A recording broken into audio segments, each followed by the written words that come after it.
ಎಲ್ಲರಿಗೂ ನಮಸ್ಕಾರ. ಈ ಒಂದು ವಿಡಿಯೋದಲ್ಲಿ ಕಮೆಂಟ್ಗಳಲ್ಲಿ ನಮಗೆ ಯಾಕೆ ವೆರಿಫೈ ಆಗಿಲ್ಲ ಅಂತ ಕೇಳ್ತಾಯಿದ್ರಿ. ಮತ್ತೇನಂತ ಹೇಳಿದ್ರೆ ಸ್ಟೇಟಸನ್ನೇ ನೋಡೋಕ್ಕಾಗ್ತಿಲ್ಲ ಅಂತ ಕೇಳ್ತಿದ್ರಿ. ಮತ್ತು ಇನ್ನೊಂದೇನಂತ ಹೇಳಿದ್ರೆ ಇಲ್ಲಿ ಬ್ಯಾಕ್ವರ್ಡ್ ಕ್ಲಾಸಸ್ಸಿಂದ 18,000 ಅಮೌಂಟು ಅಪ್ಡೇಟ್ ಆಗಿದೆ ಇಂಜಿನಿಯರಿಂಗ್ ಸ್ಟೂಡೆಂಟ್ಗೆ. ಅದನ್ನು ಕೂಡ ನೋಡೋಣ.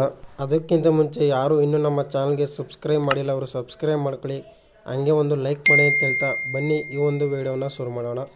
ಕೆಲವೊಂದಷ್ಟು ಜನ ಕೇಳೋದೇನಂತ ಹೇಳಿದ್ರೆ ನಮಗೆ ಯಾಕೆ ಇನ್ನೂ ವೆರಿಫೈ ಆಗಿಲ್ಲ ಅಂತ ಕೇಳ್ತಾಯಿದ್ರಿ. ನೋಡಿ, ಇಲ್ಲಿ ನಾನೊಂದು 2 SSP ಅಕೌಂಟನ್ನು ತೋರಿಸ್ತಾ ಹೋಗ್ತೀನಿ. ಈ ಅಕೌಂಟ್ಗೆ ವೆರಿಫೈ ಆಗಿದೆ, ಆದರೆ ಇನ್ನೊಂದು ಅಕೌಂಟಲ್ಲಿ ವೆರಿಫೈ ಆಗಿಲ್ಲ.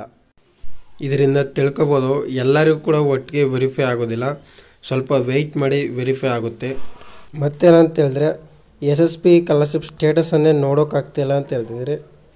ಅದು ಒಂದೊಂದು ಸಾರಿ ಸ್ಟೇಟಸನ್ನೇ ನೋಡೋಕ್ಕಾಗೋದಿಲ್ಲ, ಈ ರೀತಿಯಾಗಿ ಬಂದುಬಿಡುತ್ತೆ, ಇಲ್ಲಾಂದರೆ ಲಾಗೌಟೇ ಆಗಿಬಿಡುತ್ತೆ. ಅದರಿಂದ ಮತ್ತೆ ನೀವು ಅಥವಾ ರೀಪ್ರೆಸ್ ಮಾಡಿ ನೋಡಿ, ಅಥವಾ ಮತ್ತೆ ಎಲ್ಲನೂ ಕ್ಲೋಸ್ ಮಾಡಿಬಿಟ್ಟು ಲಾಗಿನ್ ಮಾಡ್ಕೊಳ್ಳಿ, ಆವಾಗ ನೋಡ್ಬೋದು. ಮತ್ತು ಇಲ್ಲಿ ಹೋದ ವಿಡಿಯೋದಲ್ಲಿ ನಾನು ಒಂದು ಅಪ್ಲಿಕೇಶನ್ ಸ್ಟೇಟಸನ್ನು ತೋರಿಸಿದೆ. ಆ ಸ್ಟೇಟಸಲ್ಲಿ ಫಸ್ಟ್ ಲೆವೆಲ್ ಮಾತ್ರ ವೆರಿಫೈ ಆಗಿತ್ತು, second level, third level, fourth level ಯಾವುದೂ ಕೂಡ ಅಪ್ಡೇಟ್ ಆಗಿರಲಿಲ್ಲ. ಆದರೆ ಇವಾಗ ಆ ಲೆವೆಲ್ ಎಲ್ಲ ಅಪ್ಡೇಟ್ ಆಗಿದೆ. ಕಾಂಪೊನೆಂಟ್ ಕಾಲಮಲ್ಲಿ ಅಮೌಂಟ್ ಅಪ್ಡೇಟ್ ಆಗಿದೆ, ಫೀ ರಿಇಂಬರ್ಸ್ಮೆಂಟ್ ಅಮೌಂಟು ಅಪ್ಡೇಟ್ ಆಗಿದೆ. ಇದು ಇಂಜಿನಿಯರಿಂಗ್ ಸ್ಟೂಡೆಂಟ್ ಅವರಿಗೆ ಅಪ್ಡೇಟ್ ಆಗಿರ್ಬೋದು. ಅದು DBTಗೂ ಕೂಡ ಪುಷ್ ಆಗಿದೆ. ನೆಕ್ಸ್ಟು ಇಲ್ಲಿ ಪೇಮೆಂಟ್ ಸ್ಟೇಟಸಲ್ಲಿ ನೋ ಅಂತ ಇದೆ, ಆ ವೇಟೇಜ್ ಅಂತ ಇದೆ.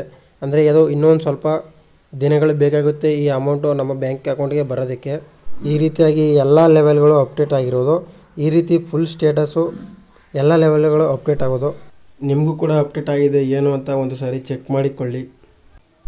ಸ್ಕಾಲರ್ಶಿಪ್ಪು ಬರಬೇಕು ಅಂತ ಹೇಳಿದ್ರೆ ವೆರಿಫಿಕೇಷನ್ ಸ್ಟೇಟಸಲ್ಲಿ ಡಿಪಾರ್ಟ್ಮೆಂಟಿಂದ ಅಪ್ಲಿಕೇಶನ್ನು ವೆರಿಫೈಡ್ ಎಸ್ ಅಂತ ಇರಬೇಕಾಗುತ್ತೆ, ಮತ್ತು ಅಪ್ರೂವ್ಡ್ ಆಸ್ ಎಲಿಜಿಬಲ್ ಅದು ಕೂಡ ಎಸ್ ಅಂತ ಇರಬೇಕಾಗುತ್ತೆ. ನಿಮಗೇನಾದ್ರು ವೆರಿಫೈ ಆಗಿಲ್ಲ ಅಂತ ಹೇಳಿದ್ರೆ ಒಂದು ಸ್ವಲ್ಪ ವೆಯ್ಟ್ ಮಾಡಿ, ವೆರಿಫೈ ಆಗುತ್ತೆ ಅಂತ ಹೇಳ್ತಾ ಈ ಒಂದು ವಿಡಿಯೋನ ಮುಗಿಸ್ತಾ ಇದ್ದೀನಿ. ಇನ್ನೂ ಕೂಡ ನಮ್ಮ ಚಾನಲ್ಗೆ ಯಾರು ಸಬ್ಸ್ಕ್ರೈಬ್ ಮಾಡಿಲ್ಲ ಅವರು ಸಬ್ಸ್ಕ್ರೈಬ್ ಮಾಡ್ಕೊಳ್ಳಿ, ಹಾಗೆ ಒಂದು ಲೈಕ್ ಮಾಡಿ ಅಂತ ಹೇಳ್ತಾ ಥ್ಯಾಂಕ್ಸ್ ಫಾರ್ ವಾಚಿಂಗ್.